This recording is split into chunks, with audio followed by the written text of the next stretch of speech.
Qui sont les gardiens âgés performants? La très belle performance de Steve Mandanda face au PSG m'a donné l'idée d'un thème, les gardiens âgés performants. En effet, Steve Mandanda prend 38 ans lors de cette semaine et donc c'est l'occasion de se demander mais comment les gardiens âgés restent performants? Et donc j'ai fait un top 5 des gardiens âgés que j'ai trouvé performants dans mes archives personnelles. Juste avant d'entrer dedans, on va dire que j'ai trouvé 3 points communs entre eux. Tout d'abord, prendre soin de leur corps. En effet, ils ont réussi à rester performants même après 35 ans et à éviter les blessures. Ensuite, bien évidemment, c'est le talent. Ils ont surtout réussi à se réinventer comme gardien, de passer d'un jeune gardien avec un certain jeu à un nouveau jeu comme vieux gardien. Et enfin, surtout, l'amour du football, ou en tout cas l'envie de continuer à jouer, qui est très importante. En numéro 5, Brad Friedel. On se souvient, en 2012, alors qu'il avait 40 ans, il était sur une série de plus de 350 matchs d'affilée sans prendre un seul congé en Première Ligue. Totalement ahurissant, et surtout, au moment de l'arrivée d'Hugo Lloris à Tottenham, Villas-Boas n'avait pas tout de suite donné la place à Lloris parce que Brad Friedel était encore performant. On se souvient qu'il avait été très performant à la Coupe du Monde 2002 avec ses USA qui ont été très loin jusqu'en quart de finale face aux Allemands. Et ensuite, il a continué en Première Ligue jusqu'à prendre sa retraite après sa place de numéro 2 à Tottenham. En numéro 4, Peter Shilton. J'ai pas vu jouer ce gardien, mais à l'âge de 40 ans, il était encore à la Coupe du Monde 90 et surtout encore performant avec l'Angleterre qui l'emmène en demi-finale. Peter Shilton, c'est simple, c'est 30 ans de carrière. De 1966 à 16 ans jusqu'en 96 à 46 ans.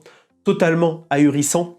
Mais surtout, en fait, son problème, c'était qu'il jouait beaucoup à côté du foot et donc il avait besoin d'argent pour continuer à faire ses paris. Donc évidemment, il y avait également cet aspect à prendre en compte. En numéro 3, Gianluigi Buffon. Que numéro 3 ? Oui, parce que moi, je l'ai trouvé encore performant à l'âge de 38 ans, allez, jusqu'en 2018, mais ensuite au PSG et ensuite à son retour à la Juve.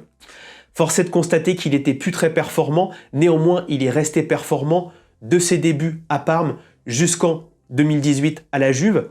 Il y a eu une période de creux où il y a eu des blessures entre 2010 et 2014, mais il a continué avec ce jeu totalement sur la position, totalement sur les réflexes et qui fait de lui l'un des plus grands gardiens de l'histoire. En numéro 2, Edwin van der Sar. À la fin des années 2010, c'est totalement une renaissance pour van der Sar. En effet, c'était lui le crack de 95 à 2000, le gardien du futur qui jouait au pied, qui était grand. Franchement, c'est une révolution van der Sar à la fin des années 90. Mais il y a ce creux entre 2000 et 2006, une expérience ratée à la Juve, ensuite une expérience un petit peu dans l'anonymat à Fulham, et en 2006, ça revient au plus haut niveau à Old Trafford avec Manchester, et entre 2008 et 2011, ça fait 3 finales de Ligue des Champions sur les 4 possibles, et il n'y a pas eu forcément de changement dans le jeu de Van der Sar, cependant, son jeu totalement futuriste à la fin des années 90 a été totalement valorisé à la fin des années 2010, surtout avec sa grande expérience du très haut niveau. Numéro 1, Dino Zoff.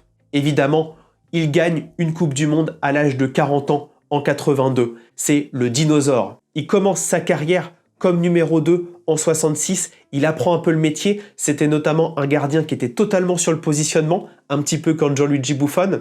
Ensuite, les années 70 où la Serie A a beaucoup de mal parce qu'ils ont mis à la porte tous les étrangers. Et ensuite, il revient sur le devant de la scène en 82 avec une fin de compétition totalement exceptionnelle. Et donc, Dino Zoff, c'était la sobriété, c'était un gardien qui n'était pas du tout sur l'explosivité, mais qui était totalement sur le placement. Ensuite, en mention honorable, on va bien évidemment mentionner El Hadary, en effet, le recordman égyptien, notamment en Coupe du Monde en 2018, et qui a remporté des CAN vraiment à un âge très âgé. Ensuite, on pense évidemment à Farid Mondragon, qui était également à la Coupe du Monde comme numéro 2 pour la Colombie. Et à d'autres gardiens peut-être que l'on voit actuellement. En effet, on pense à Manuel Neuer, qui a un petit peu des hauts et des bas. On pense à Handanovic, qui reste performant. Il a laissé sa place à Onana, mais très longtemps, il a gardé sa place.